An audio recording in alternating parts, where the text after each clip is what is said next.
स्वागत आहे सर्वांचं बीइंग वुमन टॉक्सच्या आजच्या भागामध्ये. आज आपण एका वेगळ्याच विषयावर बोलणार आहे. खरं तर तो विषय अगदी नेहमीचाच आहे, महिलांचे मानसिक आणि शारीरिक आरोग्य. पण हे कुठल्या माध्यमातून आहे, हे वास्तुशास्त्र आणि संख्याशास्त्र याच्यातून त्याच्यावरती काय उपाय असू शकतात. खरंच आश्चर्य वाटलं ना. तर हे आज आपण प्रीती दोशी आपल्याकडे आले आहेत, तर त्यांच्याकडून थोडंसं समजावून घेऊया. आजकाल धकाधकीचं जीवन तर आपण बघतोच आहे आणि त्याच्यामध्ये मानसिक आणि शारीरिक दोन्ही ताणतणाव खूप वाढलेले आहेत. तर प्रीती, तुला काय वाटतं असं की का वाढलंय हे आणि त्याच्यावरती काय उपाय आपण करू शकतो? तर धन्यवाद रोहिणी. बीइंग वुमनच्या माध्यमातून सर्व महिलांशी आणि व्ह्युअर्सशी आज मला जोडायला मिळतंय, तर त्यामुळे आज मलाही खूप आनंद वाटतोय. तर अत्यंत खरं बोलली आहेस की आजच्या आणि या मागच्या काही वर्षात महिलांमधील आरोग्य समस्येत लक्षणीय वाढ झालेली आहे. म्हणजे PCOS, diabetes, hypertension, anxiety, depression, arthritis सारख्या ऑटो इम्युन डिसीजेस मध्ये सुद्धा 15 ते 50% वाढ ही नोंदण्यात आलेली आहे. आणि हा किती मोठी समस्या आहे, कारण जेव्हा एक स्त्री मानसिक किंवा शारीरिक दृष्ट्या काय म्हणतात ना, म्हणजे सक्षम नसते, तेव्हा त्याचा परिणाम तिच्यावर तर होतोच, पण तिच्या संपूर्ण कुटुंबावरही होतो. मग ती अजून खचते आणि शरीरावर अजून तणाव येतो. मग अशा वेळेस त्याचा उपाय करणे, योग्य वेळेस तुरंत निदान करणे हे अत्यंत आवश्यक असते. मग आता ही स्त्री साधारण कुठे वावरते? तर ती तिच्या घरातच वावरते. म्हणजे तिची बेडरूम, तिचे किचन किंवा व्यवसाय करायची जागा, काम करायची जागा, पूजाघर, तिच्या घरच्या लाईट्स, वॉटर बॉडीज, ह्या सर्वांची ती अत्यंत सूक्ष्मपणे कनेक्टेड असते. मग तिच्या वास्तूचा, म्हणजे अर्थातच ना, तिच्या वास्तूचा तिच्या मानसिक आणि शारीरिक ह्याच्यावर खूप खोल परिणाम हा होतच असतो. बरोबर. पण मग आता हे वास्तुशास्त्रानुसार आपण जे म्हणतोय, तर वास्तुशास्त्र म्हणजे काय, आम्हाला थोडंसं सोप्या भाषेत समजावून सांगा. हो, अगदी नक्की. तर वास्तुशास्त्र हे एक ऊर्जेचं शास्त्र आहे, म्हणजे एनर्जी सायन्स. अगदी सोपं सांगायचं म्हटल्यानंतर की आपली जी राहण्याची जागा आहे, झोपण्याची जागा आहे, भोजन करण्याची जागा, भोजन बनवण्याची जागा आहे, प्रार्थना करण्याची जागा, ध्यान करण्याची जागा, व्यवसाय करण्याची जागा ही कशी असावी, त्या जागेची ऊर्जा कशी असावी, दिशा कशी असावी, तिथे प्रकाश किती असावा, रंगरंगोटी कशी असावी, एकंदरीत त्या वास्तूच्या प्रत्येक वस्तूची ऊर्जा कशी असावी, कोणत्या प्रमाणात असावी, हे सांगणारे शास्त्र म्हणजे वास्तुशास्त्र. तर प्रत्येक दिशा, 8 दिशांचं महत्व आहे ना याच्यामध्ये. 8 दिशांचं तर महत्व आहेच, कारण प्रत्येक दिशा, प्रत्येक भूखंड आणि प्रत्येक वस्तू ही एक विशिष्ट प्रकारची एनर्जी किंवा ऊर्जा निर्माण करत असते. जेव्हा ह्या सगळ्या वस्तूंची एनर्जी एकमेकांच्या समतोल असते, ज्याला आपण म्हणतो बॅलन्स्ड असते, तेव्हा त्या वास्तूवर, त्या जागेवर राहणाऱ्या लोकांचं जीवन सुद्धा सुख, समृद्धी आणि आरोग्यदायक होत असते. बरोबर. तर आता तू जे विचारले की वास्तूमध्ये दिशांचे का महत्व आहे, तर ऍक्च्युली आम्ही वास्तुशास्त्रज्ञ जेव्हा दिशा बघतो, तर तेव्हा ना आम्ही 16 दिशा बघतो, पण साधारण एक 8 दिशा अगदी प्रचलित आहेत. मग त्या 8 दिशा कोणत्या? तर नॉर्थ, साऊथ, ईस्ट आणि वेस्ट, म्हणजे उत्तर, दक्षिण, पूर्व आणि पश्चिम. आणि ह्यांच्या बरोबर मध्ये म्हणजे 45 डिग्रीजला येणाऱ्या ईशान्य, आग्नेय, नैऋत्य आणि वायव्य, म्हणजे north east, south east, south west आणि नॉर्थ वेस्ट. तर ह्या दिशांना का महत्व आहे? कारण की ही प्रत्येक दिशा एक वेगळ्या प्रकारची ऊर्जा निर्माण करते. ह्या दिशेचं एक वेगळी ऊर्जा प्रत्येकाच्या आयुष्यावर सातत्याने पडत असते. तर आता नॉर्थ ईस्ट म्हणजे ईशान्य, ही ऊर्जा आहे जलतत्वाची. जलतत्व म्हणजे पाणी, प्युरिटी, शुभ्रता. मग इथे ही तुम्हाला कसे भाव देते? तर इथे तुम्हाला ध्यान करायचे भाव मिळतात, आध्यात्मिकतेचे भाव मिळतात. त्यामुळे ह्या जागेवर पूजा घर किंवा ध्यानस्थान किंवा पॉझिटिव्ह ऊर्जा देण्याचे काम इथे जास्त योग्य आहे असे म्हणलेले आहे. तसेच जर आता आपण अग्नेय बघितली तर अग्नेय तर तिथे नावातच आहे, अग्नी, ज्वाला, फायर. तर ही तुम्हाला दिशा कॉन्फिडन्स देते. तसाच अहंकारही देते. मग आणि इथे पॉझिटिव्ह गोष्टी करायची प्रेरणा सुद्धा मिळते. त्यामुळे आणि ही आरोग्याशी सुद्धा अगदी निगडीत जागा आहे. त्यामुळे इथे तुमच्या घराचे किचन असावे किंवा अग्नी रिलेटेड वस्तू असाव्या, सौंदर्य साधने असावेत, असे सुद्धा म्हणजे असे असले पाहिजेत. तर तसेच नैऋत्य म्हणलं तर ती आहे ना पृथ्वी तत्वाची जागा आहे. तर पृथ्वी काय देते? स्टॅबिलिटी, कॉन्फिडन्स, स्थैर्य, अनुभव, नेतृत्व. तर त्यामुळे ही दिशा अशा गोष्टींना जास्त योग्य आहे. आणि आता तर वायव्यचे आपण सांगते. आता वायव्य म्हणलं तर ती आहे वायू, म्हणजे विंड. वायू तो फ्लो आहे. तिथे कंटिन्युअस चेंज आहे, ऑपॉर्च्युनिटीज आहेत, फ्रेंडशिप आहे, फ्रेंडशिप जोडणं आहे, ब्रेकअप्स पण आहेत. तर ही जागा तुम्हाला तुमचं सोशल लाईफ कसं असेल तेही सांगते.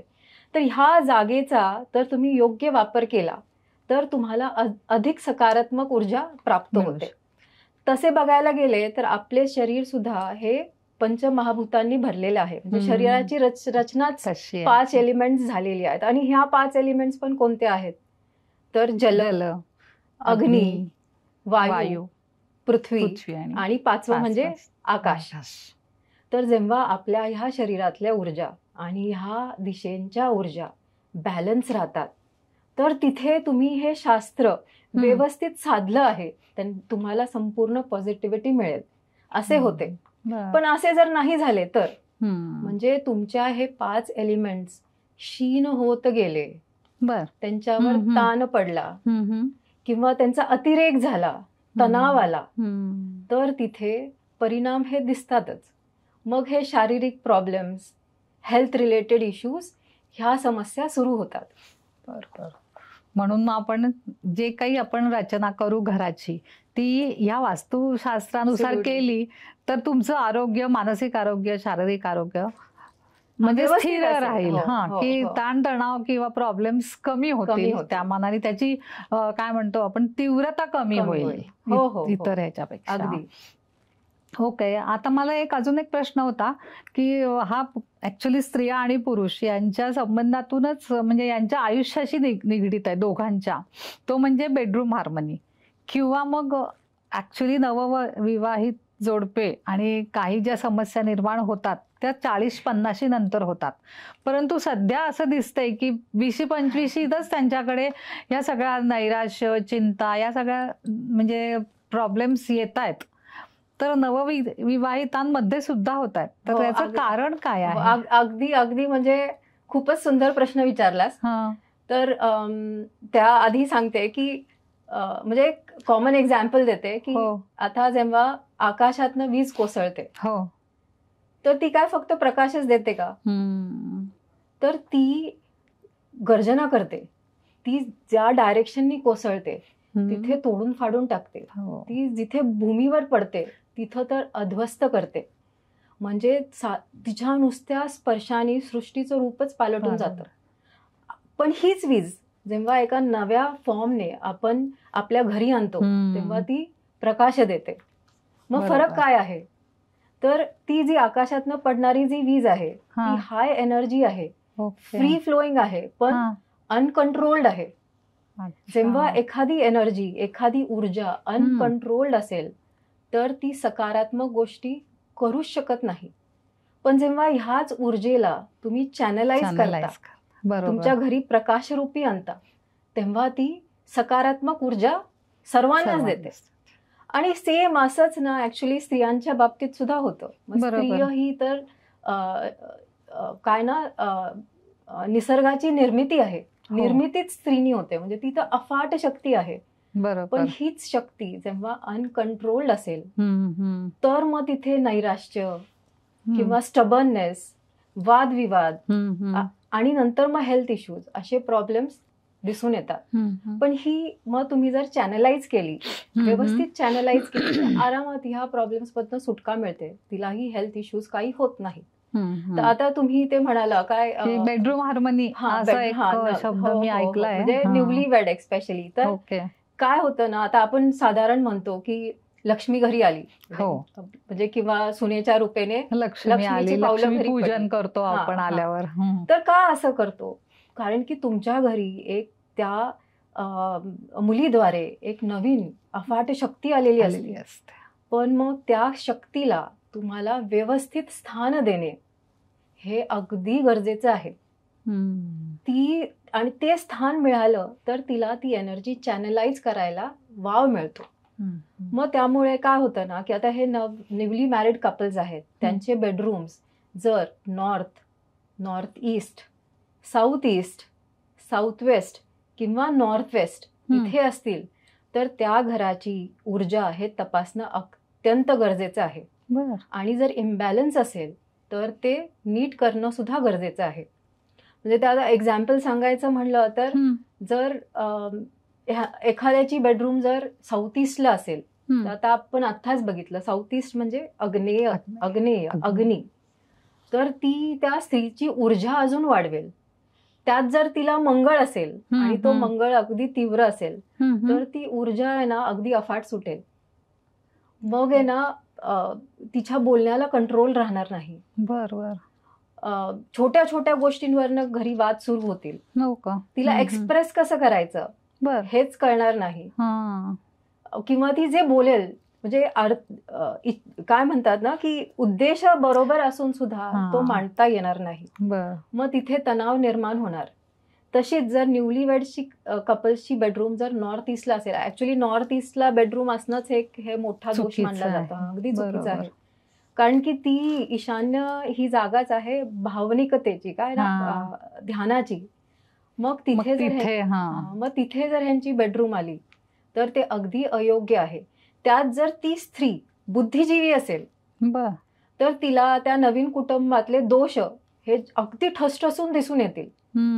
तिला त्या घरातला होणारा अन्याय अगदी एकदमच लगेच कळेल. आणि तिच्या स्पष्ट वक्तेमुळे ना सगळ्या घरातले दोष तिच्याच डोक्यावर पडतील. मग तिथे काय होईल, मनात दुरावा निर्माण होईल आणि मग त्या विवाहात म्हणजे काही ना काहीतरी प्रॉब्लेम्स ते हे येणारच. मग तसंच जर जॉईंट फॅमिली असेल तर आपण शक्यतो साऊथ वेस्टची बेडरूम अयोग्य म्हणतो किंवा परत त्याची ऊर्जा चेक करणं गरजेचं आहे. पण न्यूक्लिअर राहत असतील तर साऊथ वेस्टची बेडरूम सुद्धा चालू शकते. तर हे असं एकंदरीत ती ऊर्जा ही जाणून घेणं खूप गरजेचं आहे. मग बेडरूम कुठल्या दिशेला असावी?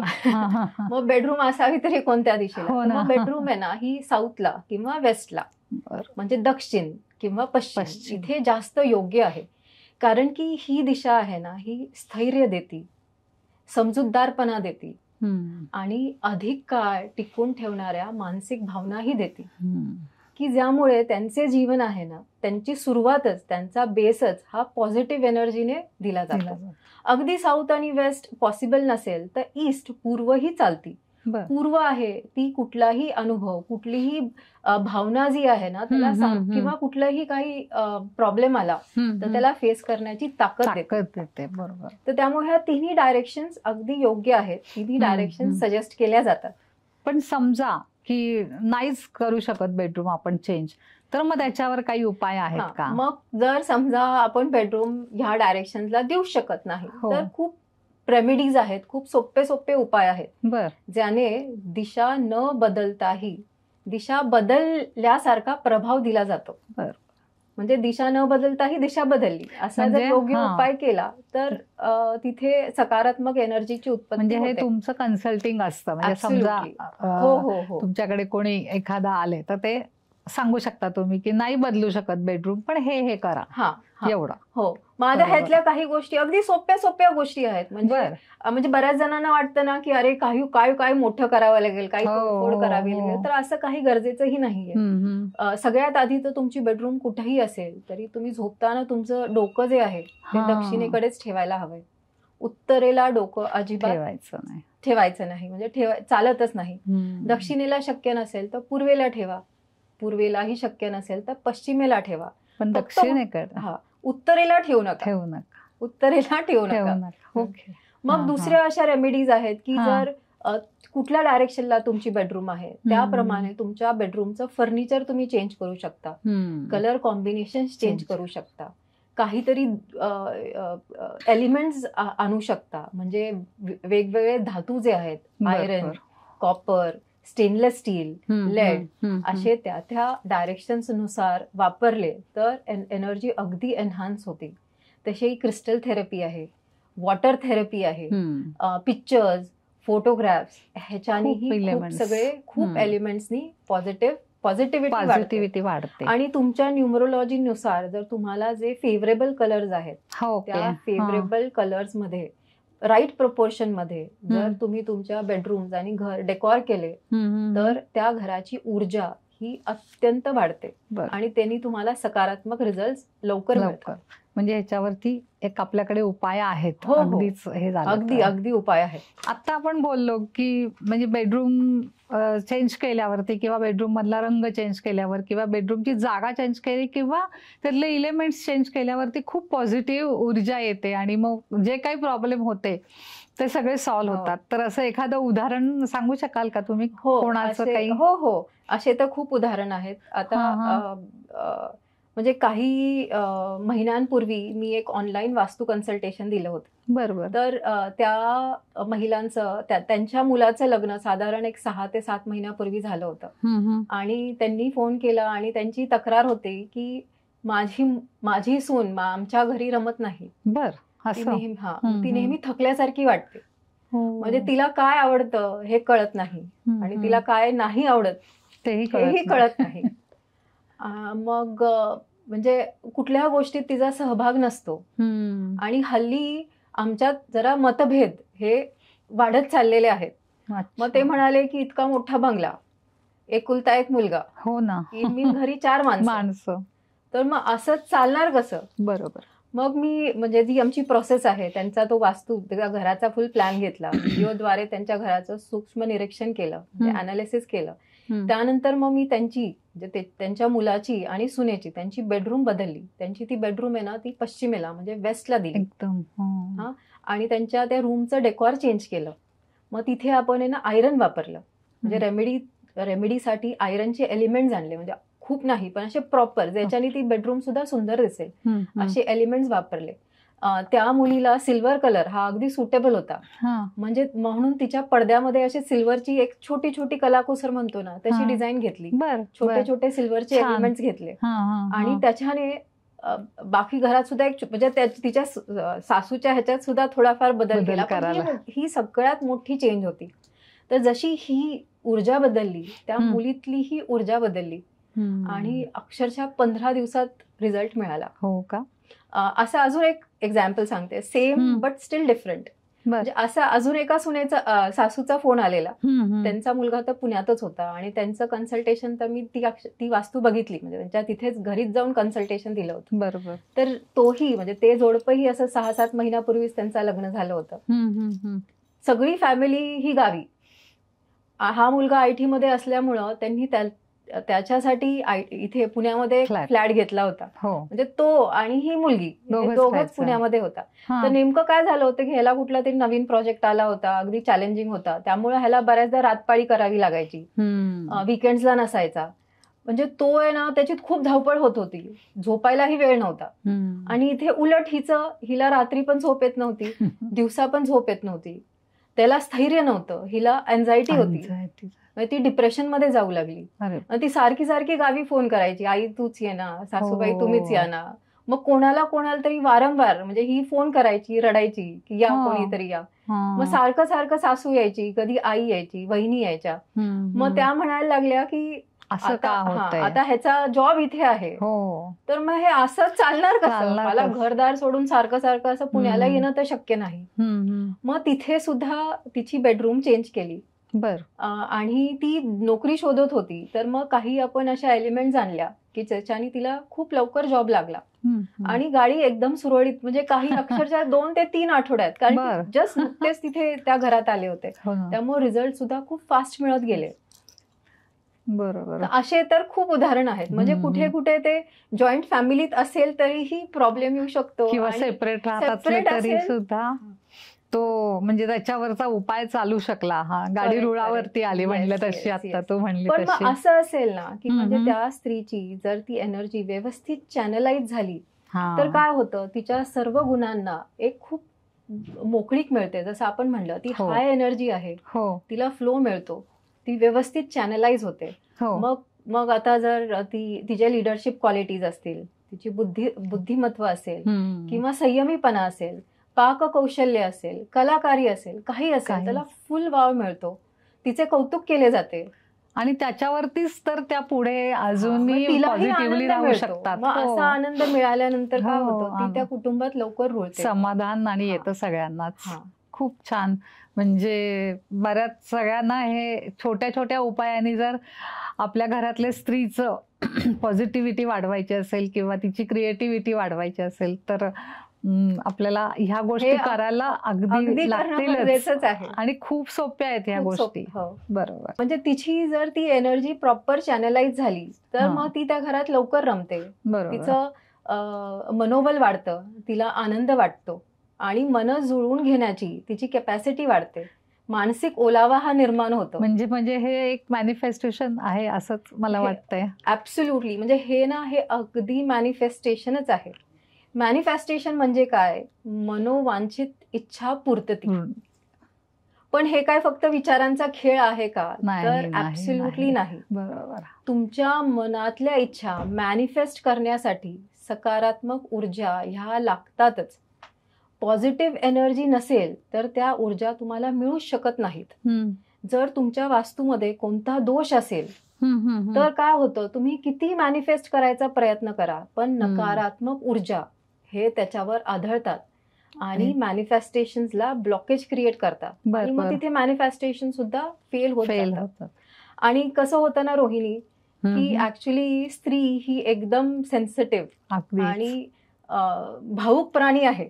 हो, खरंच. एका वेळेस अनेक गोष्टी साकारते, वेगवेगळ्या भूमिका करते, मल्टीटास्किंग. जीवनातल्या ह्या प्रवासात तिला अनेक दुःख, नैराश्य, बरोबर, आणि काय म्हणतात ना की वेगवेगळे असे न आवडणारे प्रसंग ह्यांना सुद्धा सामोरे हे जावेच लागते. अनेकदा तिच्या मनातला व्यक्त करायला वावच मिळत नाही. हो, खरंच. मग भावना घुसमटतात, मनाची घुसमट होते. असे अनेक क्षण ती तिच्या मनात कुठेतरी बांधून ठेवते. म्हणजे मनातल्या कोपऱ्यात ते दडपले जातात आणि वारंवार ती तेच आठवत आणि त्याचा परिणाम होतो. म्हणजे ती स्वतःच नको त्या नेगेटिव्हिटीकडे स्वतःच वारंवार जात असते. म्हणजे माझ्या आयुष्यात कधीतरी असे झाले होते, कधीतरी कोणी माझा विश्वासघात केला होता आणि तेच आठवत राहते. पुढचं म्हणजे फ्युचर बद्दल चांगला विचार करू शकत नाही ती. असं असेल तर जेव्हा तो श्वास बदलतो, म्हणजे आपण जेव्हा असे विचार करतो तेव्हा जो श्वास आहे ना तो बदलतो. म्हणजे तुमचा जो वायू तत्व आहे तो बदलला की अग्नी वाढते किंवा जल वाढतं आणि मग शरीरात वेगवेगळे दोष दिसायला येतात. म्हणजे आता कसं आहे ना, हल्लीच्या पिढीत माझे असे तर खूप क्लायंट्स आहेत की जिथे अगदी कोवळ्या वयात प्रेमभंग होणे, हो ना, किंवा ठरलेले लग्न मोडणे किंवा झालेले लग्न मोडणे किंवा अनेकदा गर्भपात होणे, अशा संख्या इतक्या वाढलेल्या आहेत. आणि ह्या स्त्रियांचे मनोबल खूप खचलेले असते, ते मनाने अगदी खचून गेलेले असतात, शरीरात ताकदच नसती. तर अशा वेळेस वास्तूचा हा खूप मोठा आसरा असतो. कारण की त्यांची जर वास्तूची ऊर्जा बदलली तर त्यांच्या जीवनाला एक नवीन दिशा मिळू शकते. अगदी बरोबर आहे. हे जे आता आपण बोललो, म्हणजे ह्याच्या पुढची स्टेज आहे ती मी जे म्हणलं ते मगाशी आपण म्हणजे बोलता बोलता म्हणलं की लग्न झाल्यानंतर पुन्हा पुढचे पण प्रॉब्लेम सुरू होतातच. की बाकी सगळं सुरळीत झालं पण प्रेग्नन्सी आणि गर्भधारणा व्हायला अडचणी आहेत, सगळं नॉर्मल आहे तरी होत नाही. तर त्यासाठी काय वास्तूचा उपाय आहे? कसं आहे ना की गर्भधारणा ही एकदम कॉम्प्लेक्स गोष्ट आहे. म्हणजे इथे कसं आहे की इथे शारीरिक, मानसिक, मानसिक भावनिक आणि पर्यावरण ह्या सगळ्यांची एकदम गुंतागुंत झालेली असते. तसेच तिथे हार्मोनल इम्बॅलन्स, तणाव, जीवनशैली आणि वैद्यकीय गोष्टी याही खूप मौल्यवान किंवा महत्वाच्या ठरतात. पण इतके असून सुद्धा हे मात्र अगदी गॅरंटेड आणि 100% आहे की तिथे जर तुम्ही वास्तूचे उपाय केले तर तुम्हाला पॉझिटिव्ह एनर्जी मिळते आणि त्यातूनही तुम्ही बाहेर पडू शकता. म्हणजे माझे असे तर खूप अनुभव आहेत आणि क्लायंट्स आहेत की जिथे आपण मेडिकेशन बरोबर सुद्धा वास्तू रेमेडीज दिलेल्या आहेत ज्याच्याने गर्भधारणा लवकर होऊ शकली. आणि काही काही ठिकाणी तर म्हणजे मेडिकेशन बंद करून नुसते वास्तूनी सुद्धा इतकी पॉझिटिव्ह ऊर्जा दिली आहे तर गर्भधारणा सुद्धा झाली आणि काय म्हणतात ना ते सुदृढ प्रेग्नन्सी ती सुद्धा अगदी सहजासहजी झालेली आहे. तर ही वास्तूचं एक मॅजिकच म्हणायचं किंवा हा खूप मोठा आधार आपलंच शास्त्र, भारतीय शास्त्रच आपल्याला शास्त्र आहे आणि एवढ्या वर्षापासून ते चालत आलेलं आहे. त्याचा तुम्ही आता अभ्यास करताय आणि लोकांना त्याचा उपयोग होतोय, हे फार महत्वाचं वाटतंय मला आता.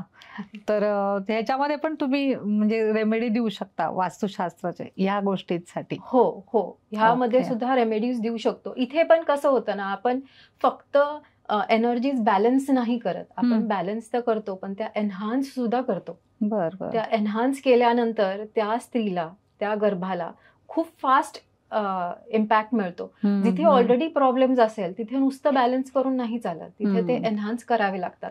त्यांना बऱ्याचदा असा एक एनर्जी चार्ट पण देतो की तुम्ही ह्या एनर्जी मध्ये इतका वेळ तर घातलाच पाहिजे, कोणत्या महिन्याला कुठल्या एनर्जी मध्ये तुम्ही राहिलं पाहिजे, असं त्यांच्या बरोबर म्हणजे त्यांच्या त्या जर्नीमध्ये तुम्ही पूर्ण वेळ त्यांना मार्गदर्शन करत राहता. त्यांना लागतं ते तेवढं द्यायला लागतं. खूपच छान म्हणजे हे आता जे आपण बोललो ते. पण आता अजून न्यूमरोलॉजी म्हणजे अंकशास्त्र, त्याच्यामध्ये सुद्धा बऱ्याच गोष्टी आहेत की त्याच्यामध्ये तुमचं नाव, व्यवसाय, फोन नंबर, रंग, गाडीचा नंबर, या बऱ्याच गोष्टी अशा आहेत की त्या परिणाम करतात या न्यूमरोलॉजीच्या ह्याच्याप्रमाणे. तर त्याच्याबद्दल थोडंसं तुम्ही सांगा ना. हो, तर अंकशास्त्र म्हणजे न्यूमरोलॉजी तर हे वास्तुशास्त्रापेक्षा थोडेसे वेगळे आहे कारण हे जीवनातल्या वेगळ्या पैलूंना स्पर्श करतं. आता जे आपले नाव आहे, जन्मतारीख आहे, आपल्या आजूबाजूचे जे काही संख्या आहेत, नंबर्स आहेत, ह्या प्रत्येक गोष्टी एक ऊर्जा क्रिएट करतात, त्यांच्या व्हायब्रेशन्स होत असतात आणि हे व्हायब्रेशन्स आपल्या व्यक्तिमत्वावर, निर्णय क्षमतेवर आणि जीवनावर खूप मोठा प्रभाव आणतात. तर न्यूमरोलॉजी हे एक असं शास्त्र आहे की ज्याच्याने तुम्हाला तुमचं स्वतःचं म्हणजे असं वैयक्तिक ना एकदम स्पष्ट चित्र दिसून येतं. म्हणजे तुमचं व्यक्तिमत्व कसं आहे, तुमच्या आयुष्यात काय प्रॉब्लेम्स येऊ शकतात, तुमच्या आयुष्याचं ध्येय काय आहे, ह्याचं चित्रण ते दाखवतं, ज्याच्याने आपल्याला आपल्या आयुष्याचे योग्य निर्णय हे घेता येतात. बरोबर. म्हणजे जसे वास्तुशास्त्र आहे ते तुमच्या घराची ऊर्जा ह्याच्या संबंधित आहे, तसेच न्यूमरोलॉजी हे तुमची पर्सनल ऊर्जा त्याच्या संबंधित तुम्हाला गाईड करतं. बरोबर. मग जर तुमची ही पर्सनल ऊर्जा किंवा ही जर तुमच्या नशिबाशी म्हणजे तुमच्या डेस्टिनीशी मेल खाणारी, बॅलन्स्ड असेल तर तुम्हाला तुमच्या जीवनात अधिक चांगले रिझल्ट्स मिळतात. तुमच्या पोटेन्शियलला फुल वाव मिळतो. बरोबर. आणि तुम्हाला जी काय म्हणता येईल की तुमच्या नशिबात किंवा तुमच्या भाग्यात जे यश आहे त्याचा पुरेपूर फायदा आणि पुरेपूर लाभ तुम्हाला न्यूमरोलॉजी थ्रू नक्कीच घेता येतो. बर, मग ह्याच्यामध्ये आता काय काय येतं? मग न्यूमरोलॉजीमध्ये तुमच्या एक तर जन्मतारीख आहे जी आपण बदलू शकत नाही, पण जन्मतारखेनुसार बॅलन्स करणारे तुमचे नाव हे सर्वात म्हणजे मोठ्या प्रमाणाचे तुमचे नाव, तुमचा मोबाईल नंबर, तुमच्या गाडीचा नंबर, तुमचे कलर्स, तुमच्या आजूबाजूचे कलर्स म्हणजे तुम्ही जे कलर्स वापरता. मग आता लोक बऱ्याचदा काय करतात, फक्त मोबाईल नंबर बघतात, पण त्या मोबाईल नंबर आणि कलर तोही तितकाच महत्वाचा आहे. हे असे असेल तर तुमचा आत्मविश्वास वाढतो, जीवनात पॉझिटिव्हिटी जास्त मिळते, स्थैर्य वाढतं आणि त्यामुळे तुमच्या पोटेन्शियलला फुल वाव मिळतो, जिथे तुम्ही जास्त यशस्वी होऊ शकता. जन्मतारखेनुसार, तुमच्या नावानुसार, त्याच्यानुसार किंवा तुमचा मोबाईल नंबर आणि हे सगळं तुम्ही कन्सल्ट करता. म्हणजे समजा मी सांगितलं की नाही मला असं असं पाहिजे किंवा मला एखादा जॉब पाहिजे, तर त्यासाठी मी काय करायचं हे तुम्ही सांगता. हा, तर करिअर गायडन्स, तर जसं मी सांगितलं ना, न्यूमरोलॉजी थ्रू हे तर तुमचं व्यक्तिमत्व हे तर अगदी स्पष्ट दिसून येतं. त्यामुळे तुमच्या व्यक्तिमत्वाला साधेचं करिअर कोणतं आहे ह्याचं गायडन्स तुम्हाला दिले जाते. हो. अच्छा. आणि मग तुमच्या व्यवसायाबद्दल पण तुम्ही देता, म्हणजे करिअर. हा, करिअर गायडन्स, तो व्यवसाय कोणता करावा किंवा करिअरची स्टार्टच कोणती करावी, तो सुद्धा गायडन्स आपण देतो. तर सर्वात आधी म्हणजे माझं स्पेशलायझेशनच बेबी नेम न्यूमरोलॉजी आहे. बरोबर. हा, तर मग मी तर बेबी नेम्सवर खूप जास्त महत्व देते. हो का? हा, कारण की ती जे आहे म्हणजे ती ऊर्जा, ती पॉझिटिव्ह एनर्जी त्यांना अगदी डे 1 पासून देणं खूप गरजेचं आहे. कारण काय होतं की ते एकच म्हणजे बाळाचं नाव, बेबी नेम किंवा कोणाचंही नाव हे एक असं कवच आहे जे तुमच्या आयुष्यात शेवटपर्यंत राहतं. म्हणजे आपण राहू न राहू, आपल्या मुलांची नावं जी आहेत ती त्यांच्याबरोबर तर आयुष्यभर राहणारी असतात. त्यामुळं ती पॉझिटिव्ह असणं, त्यांच्या डेस्टिनीला योग्य असणं हे खूप गरजेचं आहे. बरोबर. मग ते बरोबर असेल ना, तर काय होतं की ह्या मुलांच्यात म्हणजे हाय व्हॅल्यूज, हेल्थ आणि हॅपीनेस हे सगळं खूप महत्वाचं आहे ना, अगदी सुरुवातीपासून पेरली जातात. मग पीस, प्रॉस्पेरिटी, मनी आपोआप येत जातं. बरोबर. आणि आत्ताची जी ही पिढी आहे, ह्या दशकातली जी पिढी आहे, ज्यांना आपण जेनझी मिलेनियल्स असे म्हणतो, जेन अल्फा, जेन बीटा, ही अत्यंत हुशार पिढी आहे. हो, पण ती तेवढीच भावूक आहे. त्यांना एन्झायटी किंवा मनाची अस्थिरता या गोष्टी लवकर मला वाटतं हे होतात. ह्यांचा अभाव ह्या पिढीवर 100% आहे. कारण की त्यांचे ते डेस्टिनीज तशी आहे, त्यांचे नंबर्सच तसे आहेत. हो काय. पण म्हणून मागच्या पिढीपेक्षाही ह्या पिढीला सकारात्मक ऊर्जेची अत्यंत गरज आहे आणि ती ऊर्जा आपण त्यांच्या नावातून 100% देऊ शकतो. तर जसं मी म्हणाले ना, माझे असे खूप क्लायंट्स आहेत की ज्यांचं मी नेम चेंज केलंय किंवा नेम अगदी चेंज केलंय किंवा मायनर चेंजेस म्हणजे A-K-P असं जे आपण टाकतो, तुम्ही आपण सरसकट बघतो तसे चेंज केले, त्यांना लकी नंबर सांगितलेले आहेत, करिअर चेंज केलेले आहेत, बिझनेस नेम्स चेंज केलेले आहेत, करिअर गायडन्स झालेला आहे. बऱ्याचशा मुलांचे ना असे 1-1 वर्ष ड्रॉप झालेत आणि नंतर मग न्यूमरोलॉजीचा गायडन्स घेऊन त्यांना मग आयुष्यात चांगले मार्ग मिळालेले आहेत. किंवा एक नोकरी केली, तिथे काही प्रॉब्लेम झाले किंवा तिथे चांगले एक्सपिरियन्स नाही आले, तर आपण गायडन्स देऊन त्यांना दुसरं करून सुद्धा त्यांची वाट मोकळी झालेली आहेत आणि अगदी अफाट यश मिळालेलं आहे. पण ते यश मिळायच्या पूर्वीची जी मनस्थिती असती, म्हणजे जोपर्यंत ते चेंज होत नाही तोपर्यंत त्यांना जे फेस करावं लागतं ते कधी कधी खूप असह्यनीय असतं. बरोबर आहे. मग हे जर टाळू शकलो, त्याच्यामध्ये डिप्रेशन येतं त्यांना. ऍब्सोल्युटली. मग हे जर टाळू शकलो तर का नाही, खूपच वेल अँड गुड. मग ते टाळणं अगदी गरजेचं आहे. मग त्यामुळं मी हल्ली तर बेबी नेम न्यूमरोलॉजीला तर खूपच जोर देते. हो, बरोबर. आणि आता कसं झालंय ना, सगळ्यांना 1 किंवा जास्तीत जास्त 2 मुलं असतात, तर त्यामुळं त्याच मुलाला व्यवस्थित मोठं करणं आणि त्याचं करिअर घडवणं हे खूप महत्वाचं पडतं. ऍब्सोल्युटली. आणि म्हणजे आपण म्हणतो ना, prevention is better than cure. आणि इथे तर अक्षरशः रिस्क ही घेऊच नाही. खरंच आहे. कारण एकच म्हणजे आहे आणि त्यालाच तुम्ही व्यवस्थित जर केलं तर म्हणजे त्याचंही आयुष्य व्यवस्थित जाईल ना. त्याला कशाला फ्रस्ट्रेशन आणि हे आपण द्यायचं. अगदी खरं. खूपच ही उपयुक्त माहिती होती. म्हणजे नवीन लग्न झाल्यापासून नवीन जन्माला आलेल्या मुलापर्यंत, करिअरवाल्यांपासून नोकरी शोधणाऱ्यांपर्यंत, मानसिक आजार, शारीरिक आजार या सगळ्यातून बाहेर पडण्यासाठी जे काही उपाय आहेत तुमच्याकडे, ह्याची खूप छान माहिती तुम्ही सांगितलीत. आता आमच्या बिंग वुमनच्या प्रेक्षकांना काही तुम्ही एक संदेश द्याल का? हो, अगदी नक्की. तर फ्रेंड्स, वास्तुशास्त्र ही फक्त 4 भिंतींची मांडणी नाही, ती तुमच्या सुखाची, समृद्धीची, आरोग्याची आणि नात्यातील गोडव्यांचं मूळ आहे.